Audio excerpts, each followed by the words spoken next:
you considering selling your home? If so, here's all the information that you need so you're well informed as you enter the market. And during the selling process, again, my goal is to facilitate a smooth transaction. One thing I always like to do is to welcome new clients to a listing consultation. And here we're going to cover all of this today for your convenience. What we're going to do is we're going to look at the primary components of a real estate transaction, what you as a seller can expect when selling your home, and more so selling your home with me. Before we dive into the meat of a contract and what to expect, I want to address what your why is.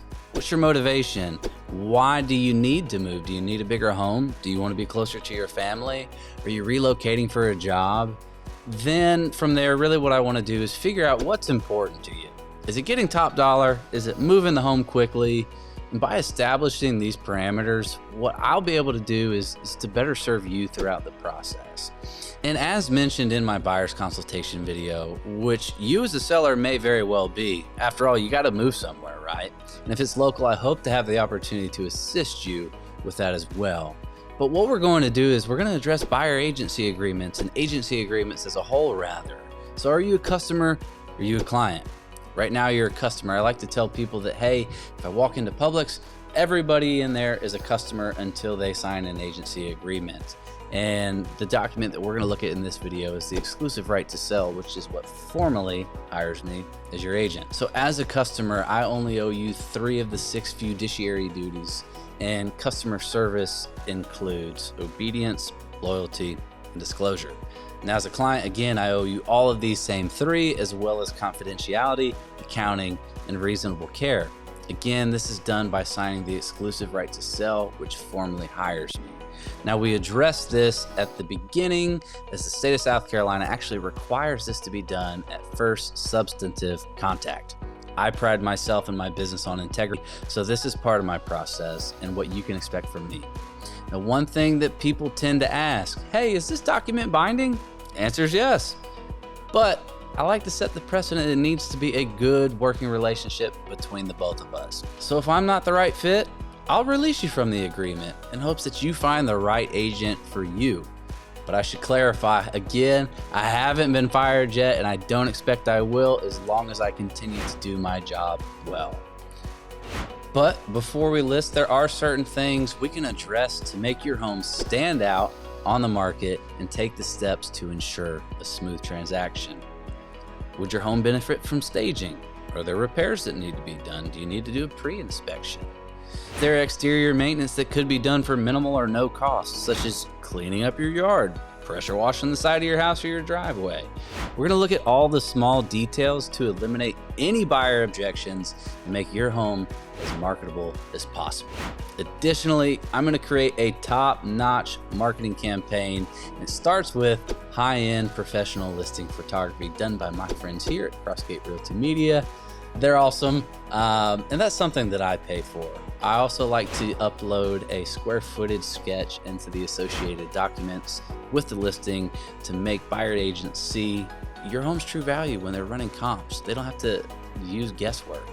Now, if I need to hire a professional to come and measure your home, I certainly will, and I will do that as a courtesy to any seller that I work with. The majority of buyers begin their search online, and I like to poke fun at my buyer clients and call them Zillow fiends. So here is how we can make your home online stand out from others. So 1, your home will be uploaded to the MLS where other realtors will see it online and send it to their clients. Now, this also feeds to sites like Zillow and Realtor.com. Additionally, we're going to create a website specifically for your home, demonstrating what makes it the right property for buyers interested in this piece of the market. From there, I'm going to create a detailed social media campaign and blast your listing across various platforms such as Instagram and Facebook. We can get as creative as you want, and it's something that I truly enjoy doing to help your home stand out.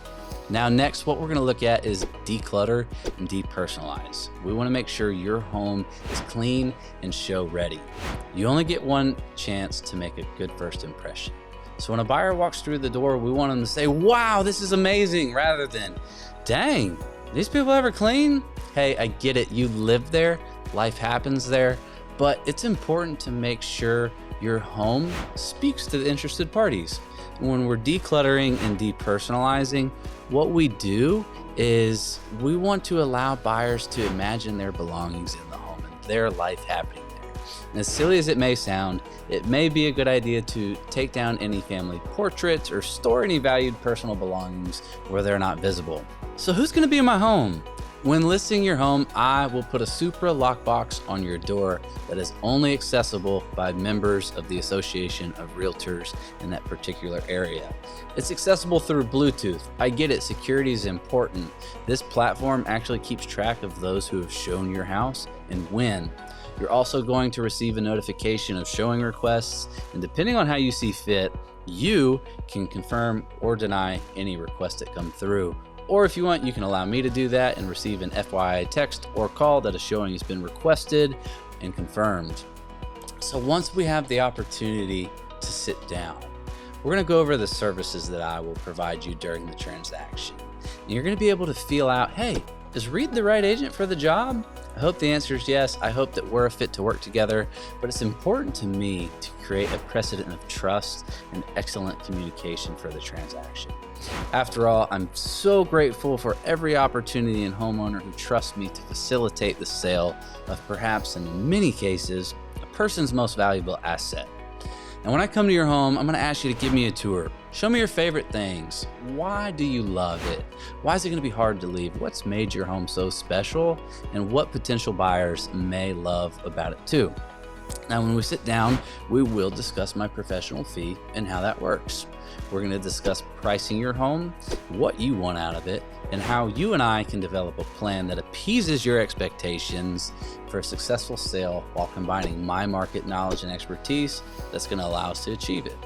Now, pricing your home is a conversation. I don't like to speak in absolutes.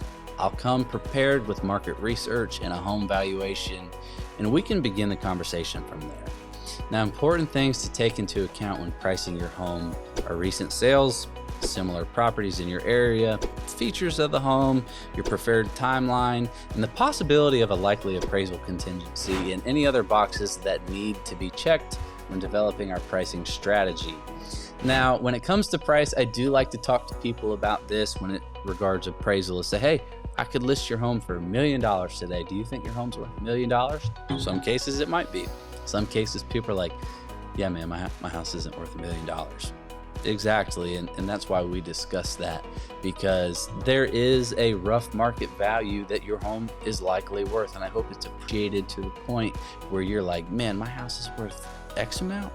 Yeah, it is. My goal is to get you that amount or more.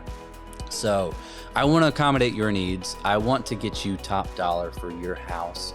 But like I said, pricing is a strategy that you and I develop together, and it's an art and a science, and we're going to look at all that. And hopefully we can determine a number that will help your home sell and one that you're very comfortable with. The terms that are important for us to keep in mind when we're reviewing offers are, one, obviously price. Appliances the buyer may want to convey with the sale, closing date, closing attorney, as well as other terms such as contingencies that may include the sale of a buyer's home. Do they need to sell to buy? Is their home on the market? Is it under contract? Has it been sitting there? We're going to look at that. We're also going to look at a buyer's financing and how much money they're putting down. Is it 100% financing? All that's going to be able to quantify their strength as a buyer. Certainly, hey, we're going to consider all offers, but we're going to choose the one that is right for you. So another thing we're going to look at is, are they asking for any seller paid closing costs? If so, how much? We're also going to look at how much earnest money they're putting down. Now, the due diligence period is something we want to look at as well, and the associated termination fee. And is the buyer asking for a home warranty? It's a lot of stuff. These are all things that are negotiable, and together we're going to determine what is best for you, which one we should accept, and maybe which one we should counter. And together we're going to determine what's the best offer. Should we accept? Should we counter? And things like that. Now, due diligence is something that I do want to take an opportunity to discuss. And this is where a buyer is going to do their inspections and formulate their repair request. Once received and signed in response with the agreed upon repairs, due diligence is over. And keep in mind, with the way that the contract reads, the seller is not obligated to make any repairs, but a buyer is also able to ask for any repairs. So there is typically a common ground, and I like sellers to factor in roughly 1% of the purchase price to be allocated to those possible repairs. Now, setting the expectation, and if repairs are less than that 1%, hey, awesome. However, unless selling in an as-is condition, there likely will be repairs that will be requested and some that need to be made. Now, once due diligence is over and repairs are agreed upon, the buyer can't ask for any other repairs to be made. If a buyer misses their due diligence period, contractually, they're obligated to buy the home in as-is condition.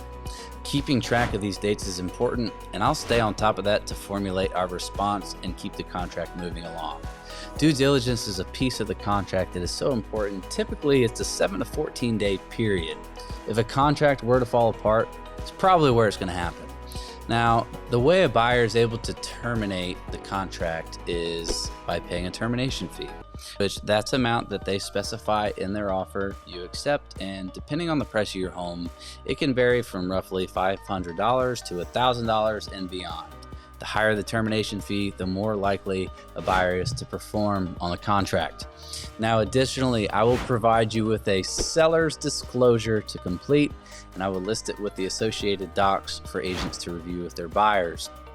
This form is incredibly important, and I can't help you fill it out. So what I'll tell you is when I'm sitting at your kitchen table, I'm going to say, hey, this is a seller's disclosure. I like to joke around, and I'm going to say, hey, fill that out. I can't help you. Come sit back down. The reason being is there is legality involved and a lot of liability if I were to help you. So it's your responsibility, and ultimately you're going to know a lot better than me the condition of your home, any repairs that you've had made. Those are all things that you need to disclose. Now, I can give you relative guidance on the seller's disclosure, but ultimately read the document, be honest, fill it out to your best of your ability, and from there, I'll upload it to Associated Docs, and a buyer will review that and sign it when submitting their offer.